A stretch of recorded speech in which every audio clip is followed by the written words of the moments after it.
Hello all, and welcome to this second video, which I am reviewing on a Saturday afternoon after I've recorded that whiskey review, which you've probably already watched since it's the previous video. I always upload these chronologically. I have never made an exception for that. And this is not really a review video, which is why I'm fine doing this after I went and reviewed whiskey. It's going to be a rant video, and rant videos are always much more entertaining when I'm slightly loaded. Yes. Yes, that's the feedback I've gotten. So, so, so, what are we reviewing? / drinking tonight, since I'm probably just going to make a few comments about the beer. This is Samuel Adams Octoberfest from this year, 2022, 5.3 ABV, 16 IBUs. Need glasses. Yeah, let's just read the back. Malt brings so much to a great beer. That's why we developed a unique malt blend to provide a robust color and smooth, rich flavor. Like you, we look forward to this tradition every year, Oktoberfest. And I indeed do look forward to this tradition every year. But first, let's pour out this beer before I get to the rant.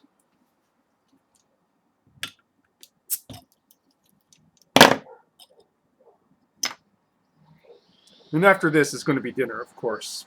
And a nice cup of tea. I'm thinking like some Irish breakfast tea. Because I'm hopelessly addicted to caffeine, and I can drink Irish breakfast tea with dinner and still have no problem falling asleep at night. Yeah, so look at that lovely amber color coppered beer with that off-white head. So redolent of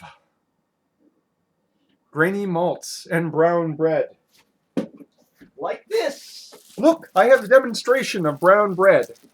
Yes, why do I have a loaf of brown bread right on the floor of my bedroom? Why do I have a massive baguette on the floor of my bedroom? Because as much as I hate work, it does come with some benefits, and one of those benefits is more bread than I can physically eat. I have a lot of bread, a lot of free bread. Someday somebody's gonna go around and try to connect the dots about where I work and what I do for a living, and it's gonna be very, very confusing for them. Very confusing.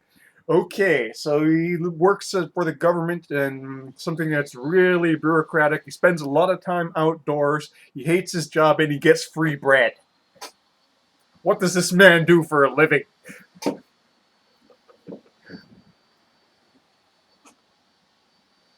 Free bread, bro, so I'm not going to turn down some free bread. Oh, yeah.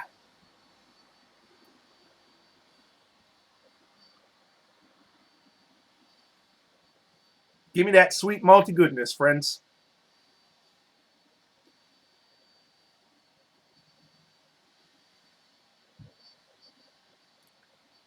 I don't know if it's just me or the fact that I had whiskey before, but it seems slightly drier than in previous years' incarnations of this particular Marzen beer.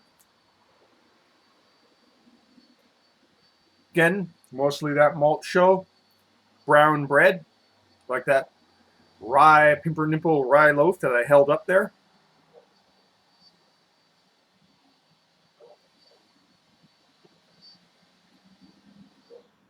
.3 ABV.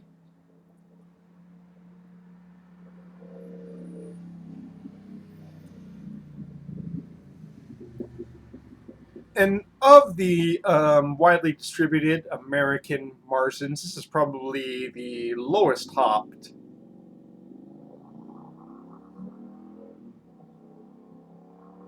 I mean, you can taste some hops there, but the hop bitterness is pretty low. Very much a malt show there. And I want to just return here to the We look forward to this tradition every year. The tradition of seasonal beers and seasonal box sets is dying, my friends. The box sets released from Sierra Nevada now are basically IPA box sets with Sierra Nevada Pale Ale, which is why I don't bother picking them up anymore. Box sets from other companies. You got 3 IPAs and maybe their one flagship.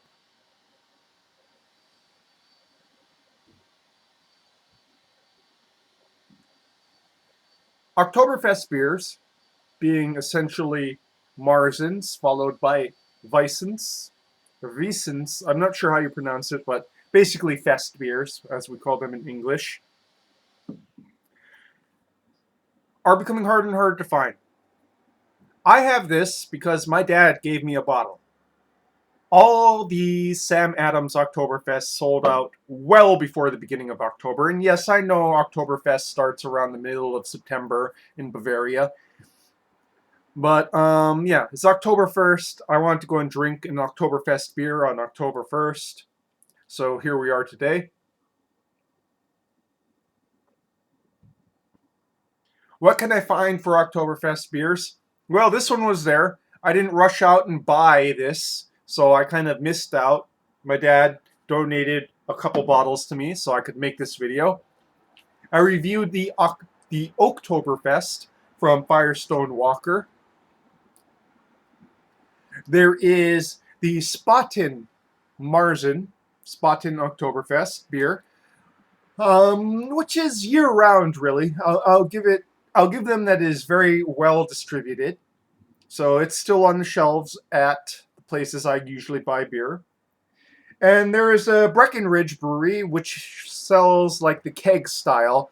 And I'm still debating whether or not I'm going to go and drink 1.25 gallons of beer.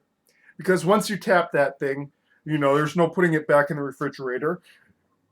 You're going to end up with flat beer if you don't finish it all up in that one day that you start tapping it. Since it's not really pressurized per se. I am still debating it because there's still a few of those aluminum barrel kegs still available. However, yeah, it's one of those ones where it's like, okay, I have to drink that much beer. The next day is going to be a complete write-off for me. As you can kind of see, I've had like that glass of whiskey, and I'm having this right now, and I'm pretty well good. I am pretty well done for the night. I am ready for dinner, ready for tea, ready for watching YouTube videos, etc., etc., etc.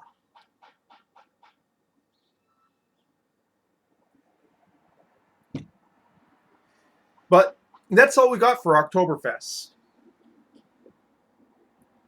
The other German, Marzens are sold out. Eyinger sold out well before September. There's the Polliner Weissen, but I reviewed that last Oktoberfest. And I'm not going to spend like $10 to go and get another, one of those glass steins. I got one already. They only sell them like that. They don't sell it in the single sixers or in single bottles. I kind of wish they did. I don't need another gigantic glass stein taking up the little space I have in my cabinets. It's a damn fine beer, though. I have to say that. It's a damn fine beer.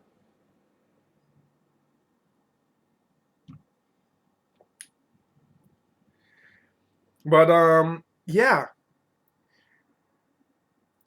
And it goes back to what are the other seasonals? Well, honestly, I've reviewed the two pumpkin. They have the Elysium Pumpkin Ale box set, and thank God for Elysium Brewing. They released their autumn box set, and it's nothing but pumpkin ales. But I reviewed those 2 years ago. It's the same beers. I don't think they've significantly changed it. I do have a sixer of their baseline pumpkin ale, which I think was the best of their pumpkin ales in the refrigerator. I'm not going to be drinking it tonight, obviously, because I've had quite enough after this.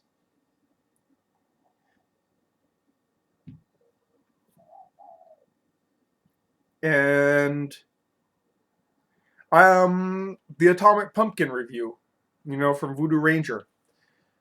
So what does that boil down to? That means on the windward side, unless I go to the very specialty bottle shops, you know, in Kaka'ako or Pearl City, I've pretty much tapped out. I've either tapped out or named all the autumn seasonable beers available to me right now. Namely, the Oktoberfest beers, whether they be Marzen or Fest beers, and the pumpkin ales. And it's just shameful that there's literally only one brand of pumpkin ale widely available right now in Hawaii. At the same time, I can go down to any of the bottle shops and just show you shelf after shelf after shelf of IPAs. And yeah, with the way the economy is going, there's going to be a contraction. I don't think that we can support so many IPAs and hard seltzers on the shelf. There's just not enough variety out there. When you go to a bottle shop and, in the frozen section, it's 30%, the commercial macro lagers, 30% craft beers, which are, of those, most of them are IPAs, and 20% hard seltzers, and then the rest being ciders and sakes and whatnot. Assorted, I should say, I suppose. Um, no, I feel like we have kind of circled back to the late 80s, early 1990s, when it was a vast wasteland out there. You had macro loggers, and you had like maybe 10% imports and, craft beers. You had Sierra Nevada and Sam Adams there, and that was it. And you had some German brewers and Belgian beers there, and that was it. And it was 90% macro loggers. Well, I guess slightly better that we have hard seltzers and IPAs now, alongside the macro loggers. But when I got into craft beers, there was variety. And that variety is slowly disappearing. And I'm not going to go and nail the brewers for this. The brewers are not responsible for this. They need to make money. And thank God for whatever brewer wants to go and buck that trend. But all the nationally distributed, large craft brewers outside Sam Adams have really jumped 100% on the IPA train. Or the IPA and hard seltzer train, in regards to local brewers, the larger local brewers. It's where the money is in regards to purchasing power. From my talks with my Calabash cousin, the profit margins on these IPAs are slimmer than for, say, a lager, just due to the cost inputs of what you put inside to make the beer. And given the contracting economy of 2022 and going into 2023, if we don't all blow up in nuclear hellfire, I think there's going to be a lot of dead breweries. And I don't like that, but it's just going to be an inevitability of the economic situation that we live in nowadays.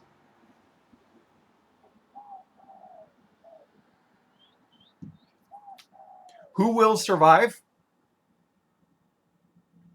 I don't think it's going to be the people that went all in on IPAs and hard seltzers. The people who drink those things, they're not here for the long haul.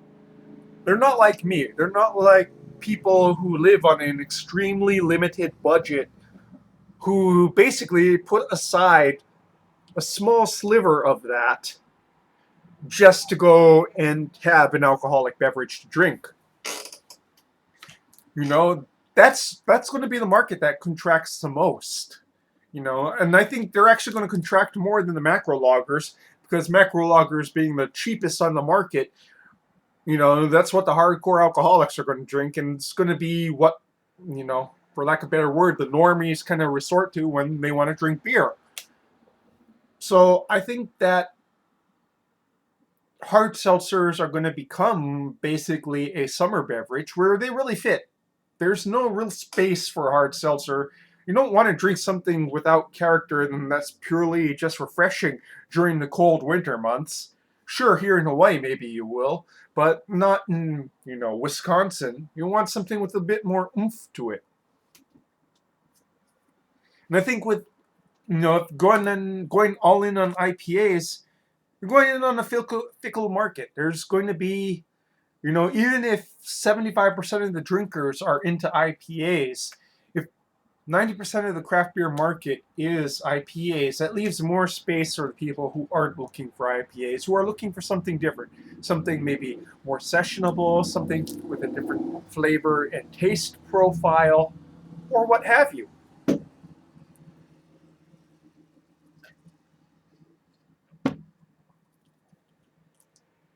That means returning to seasonal beers. It means returning to Marzens and pumpkin beers in autumn. Winter warmers in winter. Kolsch's and, other light lagers. Actually, Doppelbock in winter. Hey, that's what I want, man.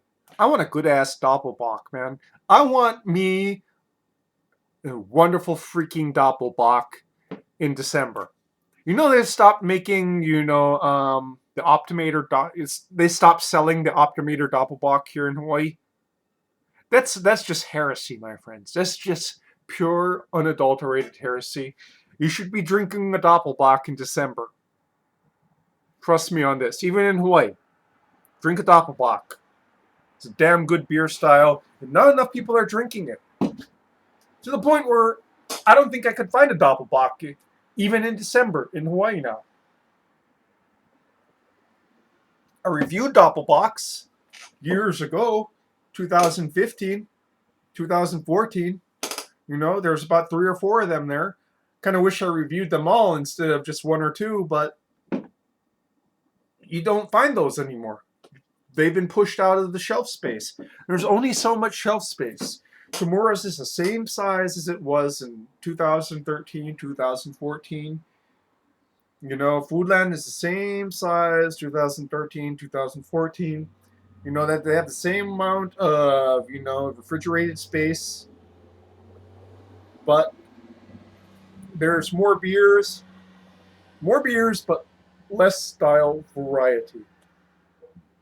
And I've been ranting on for about 20 minutes here, and my beer's almost finished. This rant will end when the beer finishes, which will be soon.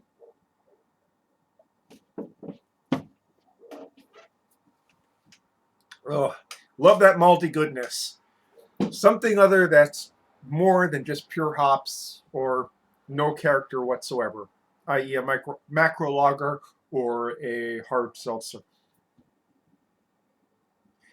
So yeah, with what's coming, if we don't all blow up, I'm hoping for a return to a more traditional beer release schedule, a more traditional range of beer styles.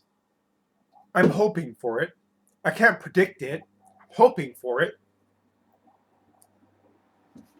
And I like to give credit to Sam Adams for not giving into that trend. Sierra Nevada's not bothering to release an Oktoberfest this year. They didn't bother to release one last year. Same with many other craft brewers. And that is a loss, my friends. Let's bring seasonal beers back. Let's bring variety back.